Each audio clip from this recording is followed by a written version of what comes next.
জলদি চল, তোর মতো আরেকটা হাল্ক আমাকে গ্রামে আইছে। কি বলো দাদু, আমার তো বিশ্বাসই হচ্ছে না। চলো দেখি তো। এই বেটা লালু, তুই কে? আমার গ্রামে কি করিস? আমি লাল হাল্ক।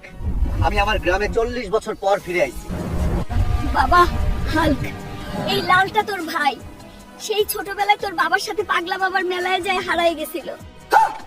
মা, আমার একটা ভাই ছিল, তুমি আমায় এতদিন বলো নাই কেন? কত আগে আমি আমার ভাইকে খুঁজে বের করতাম। থাক বাবা, আগের কথা বাদ দে। এখন তোর দুইজনেই চল বাড়ি। আমি রান্না করে আজ নিজের হাতে খাওয়াবো, দুই ভাই মজা করে খাবি। চল দেখেন। বন্ধুরা, আমরা তো সবাই 3 বেলা খাবার খাই, কিন্তু আমরা খাবার খাওয়ার দোয়া পড়ি না। আজ আমি আপনাদের কাইবার দোয়া শিখে দিব। বন্ধুরা, প্রথমে আমরা বিসমিল্লাহ বলে খাবার খাই, আর যদি কেউ দোয়া পড়তে ভুলে খাই শুরু করে ফেলে, তাহলে পড়তে হবে বিসমিল্লাহি ওয়া আলা বারাকাতিল্লাহ। ওই তোমরা হাল্ক, আজ শুক্রবার নামাজে যাবি না? যা তাড়াতাড়ি গোসল করে নামাজে যা। আচ্ছা মা, একটু পরেই যাই, আগে ভাত খাই। শুনলাম আজ মসজিদে জিলাপি দিবি। যাই বাবা, তাড়াতাড়ি। চাচা, আমারটা কি হলো? একটা দিলেই পারতা। ওরে হাল্ক, জিলাপি শেষ রে বাবা, পরের বার আগে আইস। আমার কপালটাই খারাপ, আজও জিলাপি পাইলাম না, আর এক পাংরে স্যান্ডেলও হারাইলাম।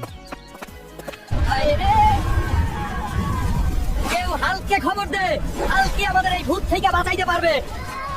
বাবা হাল্ক, জলদি চল, আমাদের গ্রামে ভূত আক্রমণ করছে, সব শেষ করে দিছে। চলো দাদু, আজ ভূতের 12টা বাজাই দিব। কিরে, তুই আমার গ্রামে আইছিস কেন? হলিউড থেকে বের করে দিছে নাকি? ভালো চাষ তলে চলে যায় এখান থেকে। বুঝছি, তুই ভালো কথায় যাবি না, তাই না? আর কোনো চিন্তা নাই, ঘোস্ট রাইডারের সানডে মানডে ক্লোজ করে দিছি। সবাই এখন বাড়ি যান, ভয় শেষ। বাবা হাল্ক, কলা বড়ে খা। ওইদিকে তোদের পুকুরে মাছ খেকো বিরাট কচ্ছপ নামছে, জলদি চল। ওই বেটা দাঁড়া। ওই বেটা কচ্ছপ, তুই হালকেরে মারবি? দাঁড়া, তোকে আজ দেখাইতাছি মজা। মা, দেখো বড়, এই বেটা কচ্ছপ আমাদের পুকুরে মাছ খাইতে আসছিল। সানডে মানডে ক্লোজ করে ধরে আনছে।